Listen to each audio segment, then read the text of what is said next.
Bonjour tout le monde. Bonjour. Salut Malik. Allô? Ça va bien? Oui. OK. Aujourd'hui, on va se transporter dans les Hauts-Laurentides. OK. Ça va s'appeler le lac mystérieux. C'était le 17 juillet 2006. OK. On était dans la réserve faunique de Papineau-Labelle. Et puis, c'était une belle journée. Claudie m'a dit, on va-tu faire un peu de canot? On va aller loin un canot, on va aller mettre du canot. OK. Fait qu'on n'a pas regardé la température, étant donné qu'il faisait beau, il n'y avait pas de vent. On s'est dit, on va quand même passer une bonne journée. Ouais. Fait que là, on arrive sur le lac des Sept Frères. Puis là, tout d'un coup, on est en plein milieu du lac. On veut traverser sur une île. Mais finalement, le vent se met à prendre. Oh. Il commence à avoir des vagues sur le lac. Oh. On voyait les vagues là, sur le bord, là, il y a à peu près 2 pieds de haut. Ça paraît pas haut, parce que c'est juste un lac quand même. Mais quand tu es en canot, c'est pas drôle. Puis là, tout d'un coup, il y a eu comme un tourbillon de vent. Le canot s'est mis à tourner. Aïe. On n'avait plus aucun contrôle.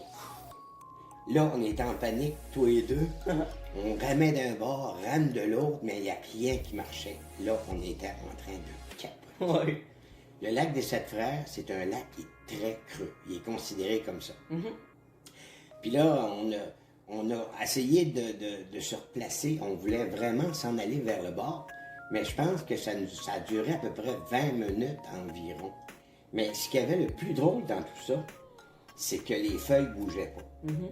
Il y avait des arbres alentour du lac, Ouais. mais les feuilles ne bougeaient pas. OK. Quand je te dis un tourbillon, ça se passait uniquement sur le lac. C'est quelque chose de rare. J'ai fait des recherches par rapport à ça. J'en ai pas parlé beaucoup de ça, parce que c'était vraiment spécial.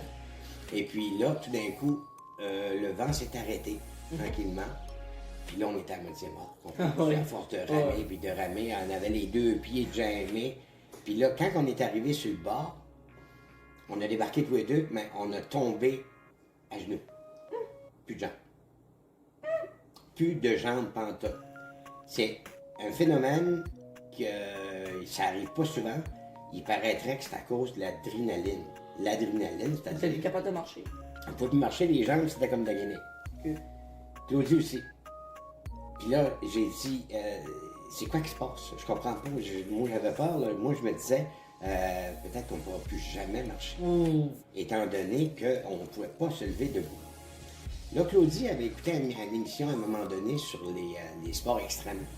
Puis elle m'a dit, faites-vous-en pas avec ça, j'ai le même problème que toi, puis ça va revenir dans quelques minutes. OK.